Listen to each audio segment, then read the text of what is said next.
Two chocolate bars can look almost identical. One may spike your blood sugar, the other may be a smarter choice for diabetes after 60. The difference is not the color. It is not the word dark. It is not the word sugar-free. The difference is hidden on the label. Today, I'll show you exactly what to choose, what to avoid, and why number one is not a chocolate bar at all. Before we begin, hit the like button, subscribe to Dr. Mason Senior Health, and share this with someone who thinks diabetes means chocolate is gone forever. Now let's reveal the 5 chocolate choices. Number 5, 70% dark chocolate. This is the entry point, not milk chocolate, not chocolate candy, not a sweet bar with a little cocoa color, real 70% dark chocolate. At 70% cacao, you get more cacao and less sugar than regular chocolate. That matters because the benefit is not in the candy. The benefit is in the cacao. Cacao contains flavonoids, including catechins and epicatechins. These plant compounds may support blood vessel health, reduce oxidative stress, and help the body respond better to insulin. But here is where people get tricked. The front label says dark chocolate. The back label tells the truth. Turn it around.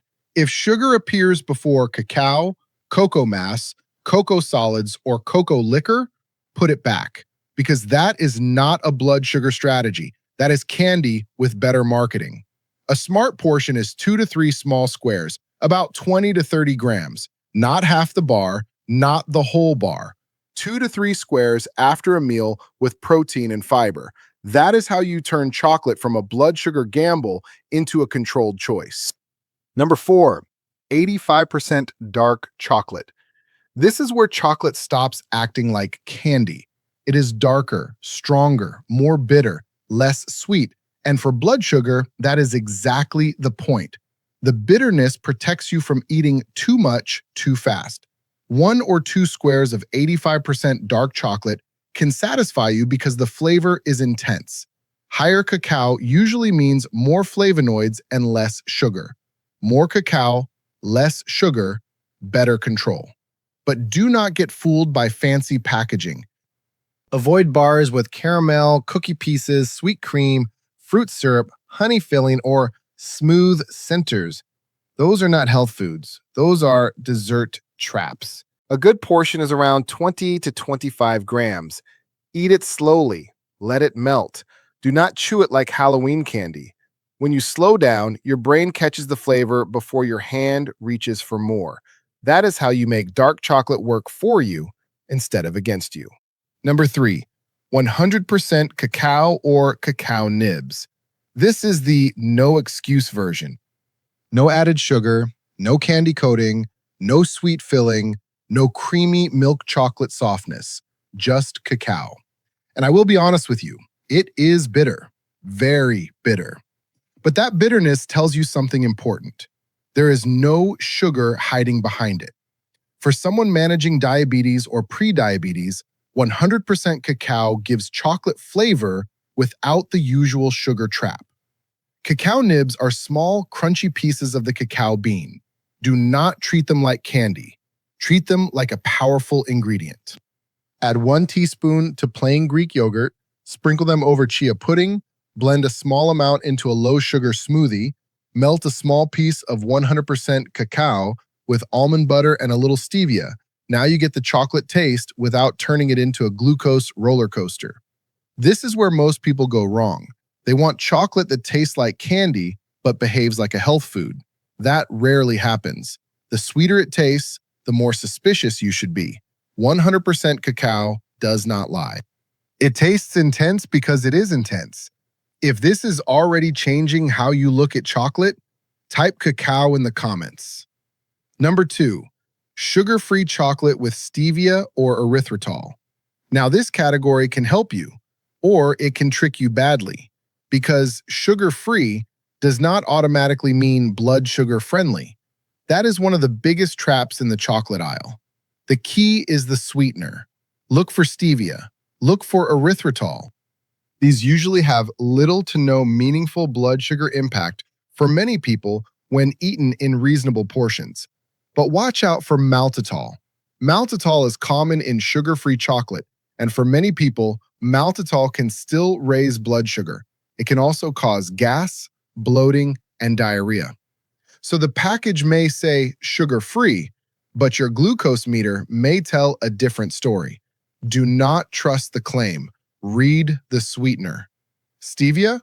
Better. Erythritol? Better. Maltitol? Be careful.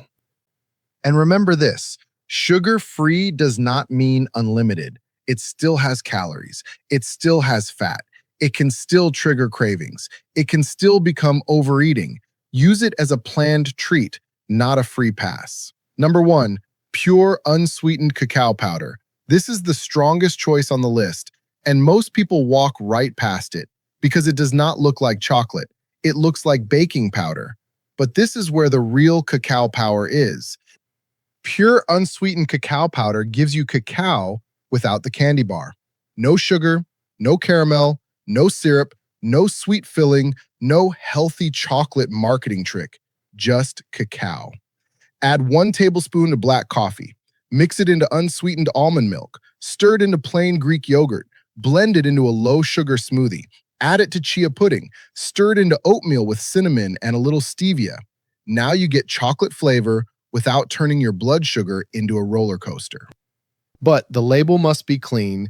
The ingredient list should say one thing, cacao powder or cocoa powder, nothing else. Avoid hot chocolate mix. Avoid drinking chocolate powder. Avoid reduced sugar cocoa blends. Most of them contain added sugar, starches, milk powders, or fillers. That is not cacao. That is dessert powder.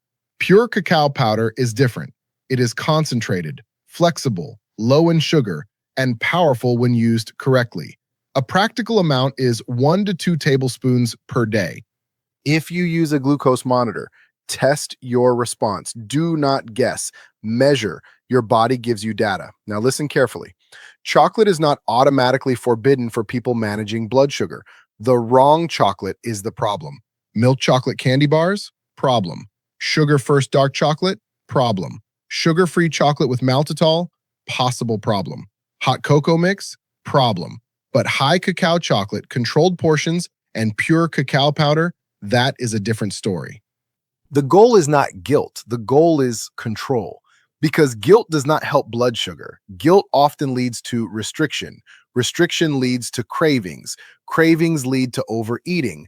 Then more guilt. That cycle destroys consistency. A planned portion of the right chocolate is better than a guilty binge on the wrong one. 2 squares of 85% dark chocolate after dinner is not the same as eating a milk chocolate candy bar on an empty stomach. Knowledge changes the food, and knowledge changes the behavior. So here is the recap. Number 5, 70% dark chocolate, the entry point. Number 4, 85% dark chocolate, stronger cacao, less sugar. Number 3, 100% cacao or cacao nibs, bitter, clean, low sugar. Number 2, sugar-free chocolate with stevia or erythritol, but watch out for maltitol. Number 1, pure unsweetened cacao powder, the most flexible and powerful choice. Here are the rules. Choose higher cacao. Avoid sugar-first labels. Avoid maltitol if it spikes you. Keep the portion small. Eat it after protein and fiber. Use your glucose meter if you have one, and never let marketing decide for you. Before you go, leave one simple word in the comments. If you want me to make a follow-up video showing exactly how to eat chocolate without spiking blood sugar, type chocolate. Just type chocolate below. And share this video with someone with diabetes or prediabetes who thinks chocolate is gone forever. I'm Dr. Mason. Choose the right chocolate, protect your blood sugar, and never let food guilt replace food knowledge. I'll see you in the next video.